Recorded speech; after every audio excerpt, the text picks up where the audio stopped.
a completely balanced moral universe which highlights the importance of the well-tempered soul. Humility is set between the extremes of pride and self-loathing. Charity between envy and prodigality. Temperance between gluttony and extreme asceticism. Self-control between lust and extreme denial. Patience between wrath and apathy. Justice between vengeance and indifference. And diligence between sloth and merciless implacability. Wisdom, then, simply put, is knowing where the sweet spot is. It's where you find out what powers you have and you make effective use of them rather than abusing them or divesting yourself of them. Now, all this talk of power reminds me of a bit of wisdom which usually goes by the title of The Parable of the Three Servants, which is found in the book of Matthew chapter 25. In it, Jesus is attributed the following words: "The kingdom of heaven can be illustrated by the story of a man going on a long trip.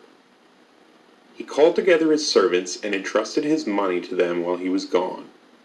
He gave 5 bags of silver to one, 2 bags of silver to another, and 1 bag of silver to the last, dividing it in proportion to their abilities. He then left on his trip. The servant who received the 5 bags of silver began to invest the money and earned 5 more. The servant with 2 bags of silver also went to work and earned 2 more. But the servant who received the 1 bag of silver dug a hole in the ground and hid the master's money. After a long time their master returned from his trip and called them to give an account of how they had used his money. The servant to whom he had entrusted the 5 bags of silver came forward with 5 more and said, 'Master, you gave me 5 bags of silver to invest, and I have earned 5 more.' The master was full of praise. 'Well done, my good and faithful servant.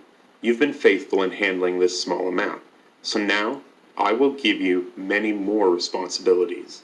Let's celebrate together.' The servant who had received the 2 bags of silver came forward and said, 'Master, you gave me 2 bags of silver to invest, and I have earned 2 more.' The master said, 'Well done, my good and faithful servant. You have been faithful in handling this small amount, so now I will give you many more responsibilities. Let's celebrate together.' Then the servant with the 1 bag of silver came and said, 'Master, I knew you were a harsh man, harvesting crops you didn't plant and gathering crops you didn't cultivate. I was afraid I would lose your money, and so I hid it in the earth. Look, here's your money back.' But the master replied, 'You wicked and lazy servant. If you knew I harvested crops I didn't plant and gathered crops I didn't cultivate, why didn't you deposit my money in the bank? At least I could have gotten some interest on it.' Then he ordered, 'Take the money from this servant and give it to the one with the 10 bags of silver. To those who use well what they are given, even more will be given, and they will have an abundance. But from those who do nothing, even what little they have will be taken away. Now throw this useless servant into the outer darkness, where there will be weeping and gnashing of teeth.'"